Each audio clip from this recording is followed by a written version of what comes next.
প্ৰায় 1500 পৰা 500 খ্ৰীষ্টপূৰ্বত ভাৰতত কুঁহিয়াৰৰ পৰা চেনি প্ৰস্তুত কৰাৰ কথা একাংশ পুৰণি পুথিত পোৱা যায়।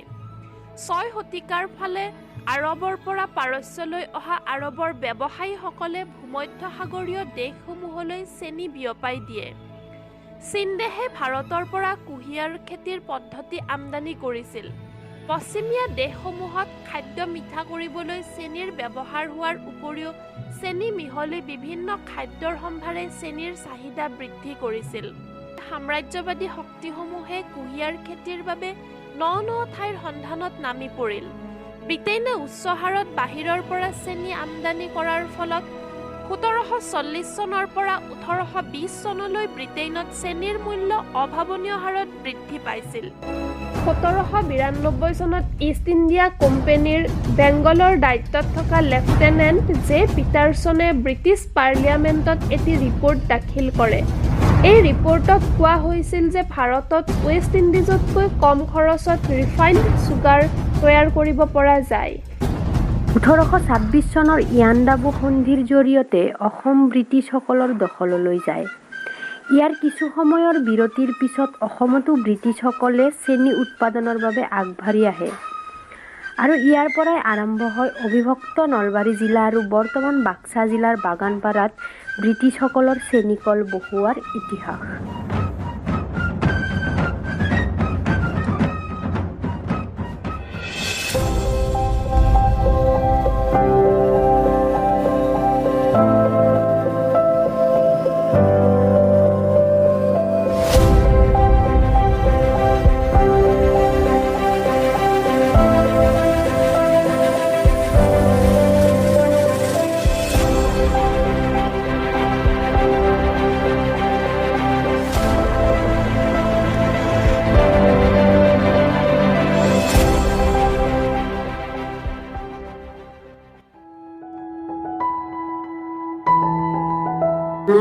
আশীৰ আন্দোলন অসমৰ আন্দোলন হ'ল তেতিয়া আমাৰ আঞ্চলিক অৰ্থাৎ বাগানপাৰা আঞ্চলিক ছাত্ৰ সন্থা 3গৰাকী শ্বহীদ হ'ল।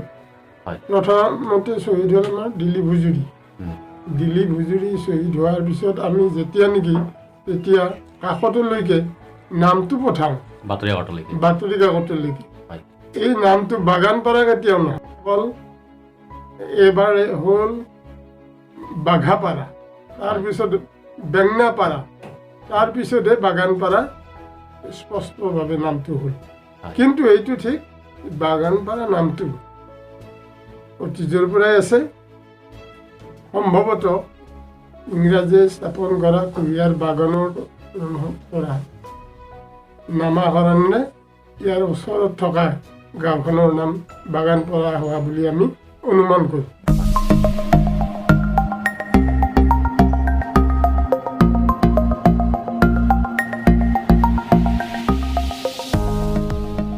নল সাগৰীৰ যথেষ্ট পৰিমাণে থকাৰ কাৰণে খাগৰাবাৰী হৈ উঠিল।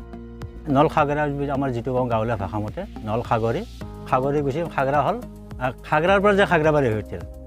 তাৰপিছত আপোনাৰ বাগানপাৰা, যেনে এতিয়া আমাৰ এই বাগানপাৰা জেগাখিনিক আপোনাৰ বহু দূৰৰ মানুহে খাগৰাবাৰী বুলি কয়। আচলতে খাগৰাবাৰীখন এইখিনি খাগৰাবাৰী, বাগানপাৰা হ'ল য'ত বজাৰ হয় সেইখিনি বজাৰ। তাত তাৰমানে ইংৰাজৰ দিনত কুঁহিয়াৰৰ বাগান আছিল।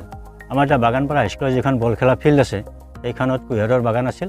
আৰু উত্তৰ পাৰাৰ এটা আপোনাৰ এই কি কয় জলসিঞ্চন বিভাগৰ ৱাটাৰ ছাপ্লাই অফিচ এটা, এই ৱাটাৰ ছাপ্লাই এটা আছে, সেইখিনিত ইংৰাজসকলে মেচিন আছিল কুঁহিয়াৰ চেপাৰ মেচিন। আৰু সেই কুঁহিয়াৰৰ বাগান থকাৰ কাৰণে বাগানপাৰাটো হৈ উঠিল। 3 হাতৰ মূৰে মূৰে বা 4 হাতৰ মূৰে মূৰে এই কুঁহিয়াৰ ৰোৱা ঢাপ আছিল। ঢাপবিলাক আমি সম্পূৰ্ণ দেখিছোঁ তেতিয়া। এতিয়া মানে ঠাইখিনি মুকলি কৰাৰ কাৰণে বল খেলা ফিল্ড বনাইছে এইখন। চেনিকলটো মানে কেতিয়ালৈকে চলিছিল বা কেতিয়া বনাইছিল? চেনিকলটো এতিয়া মোটামুটি 100 বছৰ হ'ল আৰু চেনিকলটো নোহোৱা হ'ব। 1915 চনৰ বাৰ্ডিয়ান কোম্পানী আমাৰ বাগানপাৰা আচলতে তেওঁলোকে ইংৰাজবিলাকে ইয়াত কুঁহিয়াৰ বাগান পাতিছিল। আৰু কুঁহিয়াৰ বাগান পাতি ইংৰাজবিলাকে দেখিলে যে ইয়াত চোন আচলতে চেনিকল বহুৱাব পাৰি, চেনি উদ্যোগ এটা কৰিব পাৰি। সেইকাৰণে টুপুলিয়াৰ ওচৰতে তেওঁলোকে চেনিকল বহুৱাৰ এটা ব্যৱস্থা কৰিলে, চেনিকল বহুৱালেও।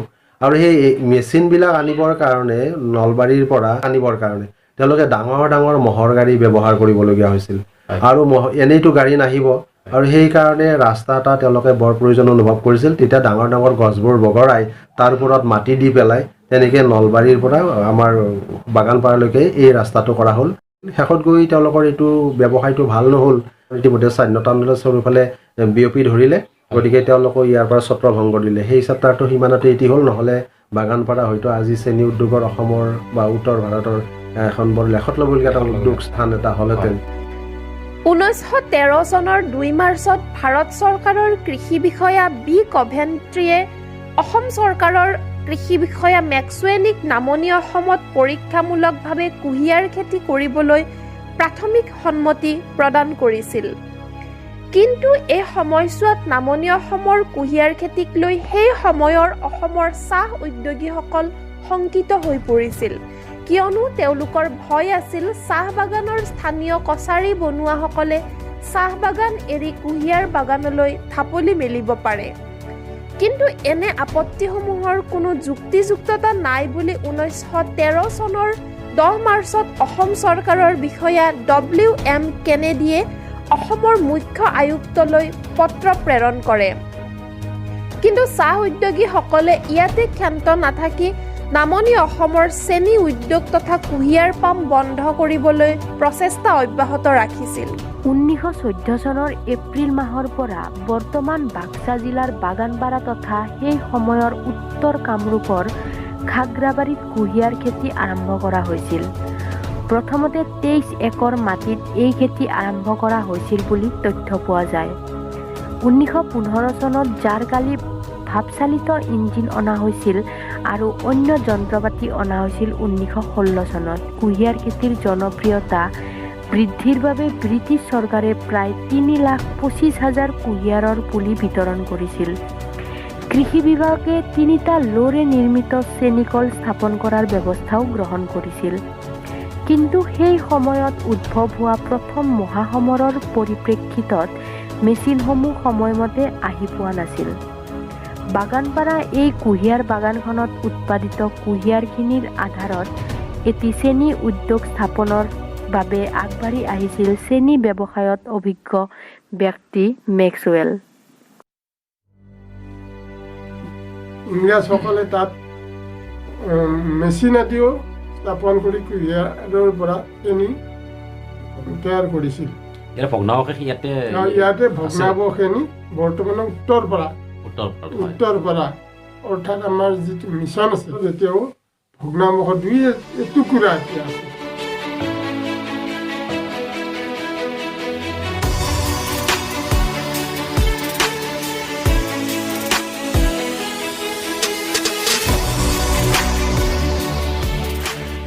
আৰু মোৰ পিছফালে যিখন ৱাল আপোনালোকে দেখা পাইছে, এয়া হৈছে সেই ব্ৰিটিছ পিৰিয়ডত নিৰ্মিত চেনিকলটোৰ ভগ্নাৱশেষ। বৰ্তমান মই আছোঁ বাগানপাৰাত। এই যিখন ৱাল আপোনালোকে দেখা পাইছে, এনেকুৱা ৱাল ইয়াত এখন আছে আৰু মোৰ সন্মুখতো এইফালে এখন আছে, এই এখন। আৰু ইয়াতে আমাৰ মই য'ত বৰ্তমান আছোঁ, মোৰ এই ঠাইখিনি ভালেখিনি সেই সময়তে নিৰ্মিত বিভিন্ন ইকাৰ টুকুৰা আৰু ৱালৰ ভগ্নাৱশেষ বা ইকাৰ টুকুৰা বা শিল ইয়াতে সিঁচৰতি হৈ পৰি আছে। আৰু লগতে ইয়াত ভালেকেইটা আমি টেংকিও দেখা পাইছোঁ।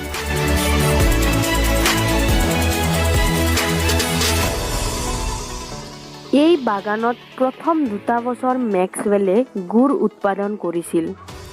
ইয়াৰ পিছতে এই পামখন মেক্সৱেলে নিজ হাতলৈ নি চৰকাৰৰ পৰা মাটি লিজত লৈ চেনী উদ্যোগ স্থাপনৰ পোষকতা কৰিছিল। 1917-18 চনলৈ পামখনত চেনী উৎপাদনৰ কাম আৰম্ভ হৈছিল। ইয়াৰ মাজতে পামখনত জুই লাগি কিছু ক্ষতিৰ সন্মুখীন হোৱাৰ বিষয়ে জনা যায়। 1914 আৰু 15 চনত পামখন বানপানীৰ দ্বাৰাও ক্ষতিগ্ৰস্ত হোৱাৰ তথ্য পোৱা যায়। সময় যোৱাৰ লগে লগে কুঁহিয়াৰ খেতিৰ বাবে পৰীক্ষামূলক হিচাপে স্থাপন কৰা বাগানখনৰ ব্যয়ৰ পৰিমাণ আয়তকৈ বৃদ্ধি হৈ আহিবলৈ ধৰিলে। 1918-1919 চনৰ বিত্তীয় বৰ্ষত বাগানখনৰ পৰা হোৱা আয়ৰ পৰিমাণ আছিল 14,000 টকা আৰু ব্যয়ৰ পৰিমাণ আছিল 87,000 টকা। তথাপিও ভাৰতীয় চুগাৰ কমিটিয়ে কুঁহিয়াৰ বাগানখনৰ কুঁহিয়াৰ খেতিত সন্তুষ্টি হোৱা বুলিয়েই জনা যায়। 1920 চনৰ 13 মাৰ্চ তাৰিখে অনুষ্ঠিত ব্যৱস্থাপক সভাত হোৱা আলোচনাত ডব্লিউ বাথামে দিয়া ভাষণত কয় যে চৰকাৰে বাগানখন নিজ হাতলৈ নিব নতুবা ব্যক্তিগত কোম্পানীৰ হাতত গোটাব। আমি পোৱা তথ্যমতে বিভিন্ন কাৰণত ব্যৱস্থাপক সভাৰ সদস্যসকল ব্ৰিটিছসকলে পৰীক্ষামূলকভাৱে স্থাপন কৰা কুঁহিয়াৰ বাগানখনক লৈ সন্তুষ্ট নাছিল। এফালে চাহ উদ্যোগীসকলৰ শংকা আৰু আনফালে ব্যৱস্থাপক সভাৰ অসমীয়া প্ৰতিনিধিসকলৰ অসন্তুষ্টিয়ে উত্তৰ কামৰূপৰ এই সুদূৰ প্ৰসাৰী উদ্যোগটোৰ ওপৰত প্ৰভাৱ পেলাইছিল। 1918 চনলৈ মেক্সৱেলৰ লগত চৰকাৰে কৰা চুক্তিৰ ম্যাদ উকলি যোৱাৰ সময় আহি পৰিছিল। ইতিমধ্যে চেনি উৎপাদনৰ বিষয়টোক লৈ মেক্সৱেল নিজে অসন্তুষ্ট হৈ আছিল। 1919 চনত মাৰ্চ মাহত মেক্সৱেলে চৰকাৰৰ লগত কৰা চুক্তিৰ আধাৰত মেচাৰ্ছ বাৰ্ডেন কোম্পানীৰ লগত এখন চুক্তি কৰি বাগানখন কোম্পানীৰ হাতলৈ হস্তান্তৰ কৰে আৰু 1920 চনৰ 1 এপ্ৰিলৰ পৰা বাগানখন সম্পূৰ্ণভাৱে বাৰ্ডেন কোম্পানীৰ হাতলৈ গুচি যায়। 1920 চনলৈকে বাগানপাৰাত থকা এই চেনিকলটো মেক্সৱেলে বিক্ৰী কৰি দিছিল বাৰ্ডেন কোম্পানীৰ হাতত আৰু সেই তেতিয়াৰ পৰা এই বাগানপাৰাৰ এই চেনিকলটো ব্ৰিটিছ চৰকাৰৰ হাতৰ পৰা বাৰ্ডেন কোম্পানীৰ হাতলৈ গুচি যায় আৰু তাৰ পিছৰ পৰা ইতিহাস নিমাত। বাৰ্ডেন কোম্পানীৰ হাতলৈ যোৱাৰ পিছত এই চেনিকলটো কি হ'ল এই বিষয়ে জানিবলৈ আমি বাগানপাৰাৰ বিভিন্ন ব্যক্তিক লগ কৰিছিলোঁ। আহক আমি তেখেতসকলৰ আমি জানি লওঁ। আপুনি ইয়াতে কেতিয়া আহিছে? মই 69 ডিচেম্বৰ স্থায়ীভাৱে আহিছোঁ। 60ৰ পৰা আমাৰ দাদা বৌ ইয়াতে চাকৰি কৰিছে, 60ৰ পৰা অহা মিলা। আপোনালোকে ইয়াতে যেতিয়া 1969 চনত আহিছে তেতিয়া সেই সময়ত আপোনালোকৰ ইয়াতে এই মিলটো আছিল না? তেতিয়া আছিল নে? মিল তেতিয়া নাই, ভগ্নাৱশেষবিলাক আছিল। ভগ্নাৱশেষবিলাক হয়। তাৰে পিছতো কিছুমান এই ভাঙা চিঙা কিনা বেপাৰী অহাৰ সময়ত কিছুমান খান্দতে পিতলৰ 30 কেজি পৰ্যন্ত পাইপ উদ্ধাৰ হৈছে। তাৰে হেৰিবিলাক ঢালাই আছিল, ইটাবিলাক ঢালাই, সেই ঢালাই ইটাই দি এই ভাঙা চিঙা কোডাল আমি যদি চাফা কৰোঁ সাৰ হয়, এনেকুৱা আছে মজবুত আৰু কৰ্মচাৰীৰ ওপৰত অলপ তেওঁৰ হেৰি হোৱা বুলি এটা কমপ্লেইন আহিল। আহাত তেতিয়া ৰাইজে বৰ হেৰি কৰি উত্ৰাৱল হৈ চেনি কলটোৰ ভাঙি চিঙি চেনিবিলাক এটা তাতে নদী আছে, নদীত পেলাই দিছিল। নদীৰ পানীয়ে মিঠা হৈ গৈছিল। আমাৰ সৰুৰাহঁতে গৈছিল, দেউতাহঁতে গৈছিল। মই সেই সময়ত লগ পোৱা নাই আছিল। এতিয়া আগৰ মানুহখিনিও নাই, পুৰণা মানুহ। আনকি ইয়াতে এটা ফেষ্টিভেলো হৈছিল, উৎসৱ। এইটো এতিয়াও হৈ থাকে। বাম্বল পিঠা উৎসৱ এটা আপোনালোকে নিশ্চয় শুনিছে। বাম্বল পিঠা উৎসৱ এই সম্পৰ্কে ৰামচৰণ মঙচাৰে সুন্দৰভাৱে তেওঁৰ লিখনি এটাত লিখিছে। উৎসৱটো কি কাৰণত কৰে ইয়াত?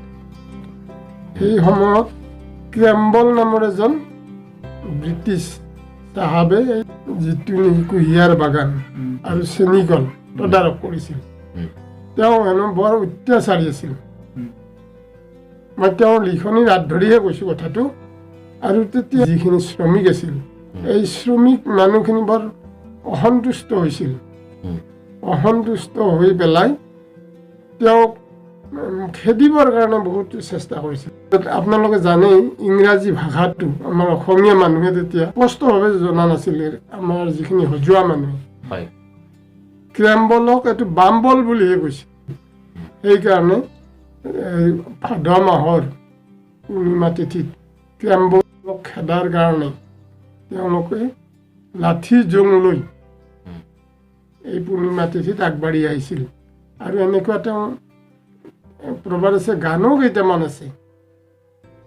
আহৈ বাইহঁত, আহৈ ভনীহঁত, বাম্বল পিটিবলৈ যাওঁ, বাম্বল পিটিবলৈ যাওঁ। এইটো বহুত বছৰৰ আগত এটা মেলেৰিয়া আৰু ডায়েৰিয়া তেনেকুৱা এটা আছিল, মানে এই গোটেই অঞ্চলটোত আছিল, অঞ্চলত আছিল। কিন্তু এতিয়া আমাৰ বহু বছৰ হৈছে, এতিয়া আমাৰ এইটো বেমাৰটোৰ পৰা আমি ৰক্ষা পাইছোঁ। চেনিকলৰ যিখিনি ভগ্নাৱশেষ, এই ভগ্নাৱশেষখিনি সংৰক্ষণ কৰাৰ কাৰণে চৰকাৰ বা পুৰাতত্ব বিভাগ সেই ডিপাৰ্টমেণ্টৰ ফালৰ পৰা কোনোবা আহিছিল নেকি ইয়াতে? ইয়াতে তেনেকুৱা একবাৰ আহিছিলে। এইটো কি চন আছিলে, আমাৰ নিৰমী সেন ডেকা মন্ত্ৰী থকাতে আহিছিলে আৰু আমাৰ ইয়াতে মিটিং কৰিও গৈছে, কিন্তু তেনেকুৱা আমাৰ এইটো ৰক্ষণাবেক্ষণ কৰাৰ কাৰণে একো আলোচনা তেনেকুৱা হোৱা নাই। এই কুঁহিয়াৰ বাগানখন বন্ধ হোৱাৰ কোনো বিশ্বাসযোগ্য লিখিত তথ্য আমি নাপালোঁ। 1925-26 চনত কোনো কাৰণত স্থানীয় ৰাইজে বাগানখন লণ্ডভণ্ড কৰাৰ কথা আমি জানিব পাৰিছিলোঁ। পিছে সেয়াও তথ্যভিত্তিক নহয়। হয়তো বাগানৰ কোনো ইংৰাজ চাহাবৰ অত্যাচাৰত অতিষ্ঠ হৈ নতুবা ব্যয়ৰ পৰিমাণ ক্ৰমে বাঢ়ি অহাৰ ফলস্বৰূপে ৱাৰ্ডেন কোম্পানীয়ে বাগানখন বন্ধ কৰি দিছিল। আনহাতে সেই সময়ত এই অঞ্চলটোত দেখা দিয়া মেলেৰিয়া, ডায়েৰিয়া, কলেৰা আদি বেমাৰেও বিৰূপ প্ৰভাৱ পেলাব পাৰে। এই ইতিহাস সময়ৰ বুকুত বিলীন হৈ গ'ল। আজি যদি এই কুঁহিয়াৰ বাগানখন বা এই চেনিকলসমূহ থাকিলেহেঁতেন, হয়তো আমাৰ নলবাৰী বা নামনি অসম চেনি উৎপাদনত ভাৰতবৰ্ষত এক অন্যতম স্থান হ'লহেঁতেন। কিন্তু এনে হোৱাৰ পৰা আমি আজি বঞ্চিত।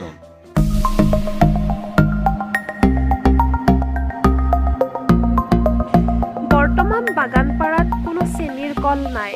অৱশ্যে বাক্সা জিলাৰ কিছুমান অঞ্চলৰ লোকে ঘৰতে কুঁহিয়াৰৰ পৰা গুড় তৈয়াৰ কৰাৰ খবৰ আমি লাভ কৰিছিলোঁ।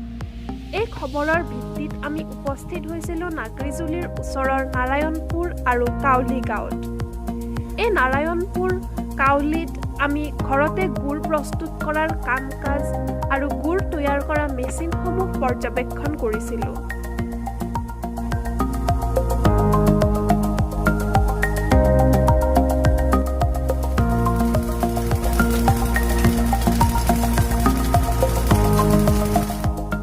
আগতে আমাৰ দেউতাই কৰিছিল কুঁহিয়াৰ খেতিটো, মোটামুটি 20 বছৰলৈকে কৰি আছে, আৰু আমি 7-8 বছৰলৈকে কৰি আছোঁ। আমাৰ দেউতা নাই, এতিয়া আমাৰে কৰিব লাগে। আমি গুড় মিঠাই বনাওঁ, আমাৰ ইয়াতে চিনি নহয়।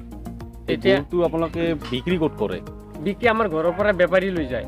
বেপাৰী নিজে আহি লৈ যায়, আমি নিজে বজাৰত নলওঁ। এই বছৰৰ কোনটো সময়ত গুড়ৰ মানে উৎপাদনটো হয়? জানুৱাৰীৰ পৰাই হয়। জানুৱাৰীৰ পৰা। নাৰায়ণপুৰ, কাউলি আদি অঞ্চলৰ একাংশ ৰাইজে আজিও কুঁহিয়াৰ খেতি কৰা দেখা যায়।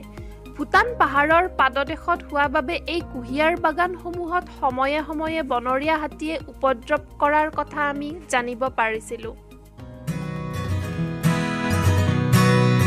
ব্ৰিটিছ শাসনৰ সময়ত নামনি অসমত স্থাপন কৰা কুঁহিয়াৰ বাগান আৰু চেনি মিলৰ ইতিহাস সঁচাকৈ পৰিতাপৰ, ক'বলৈ গ'লে তিতা।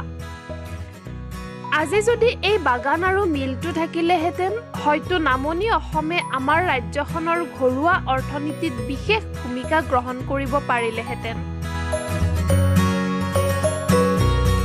আমি আমাৰ এই তথ্যচিত্ৰখনিৰ জৰিয়তে অসম চৰকাৰ তথা BTC প্ৰশাসনক বাগানপাৰাত থকা ব্ৰিটিছৰ সময়ত নিৰ্মিত চেনি মিলৰ ভগ্নাৱশেষসমূহ সংৰক্ষণ কৰি পৰ্যটনৰ বাবে এক আকৰ্ষণীয় ঠাই হিচাপে গঢ়ি তুলিবলৈ অনুৰোধ জনালোঁ।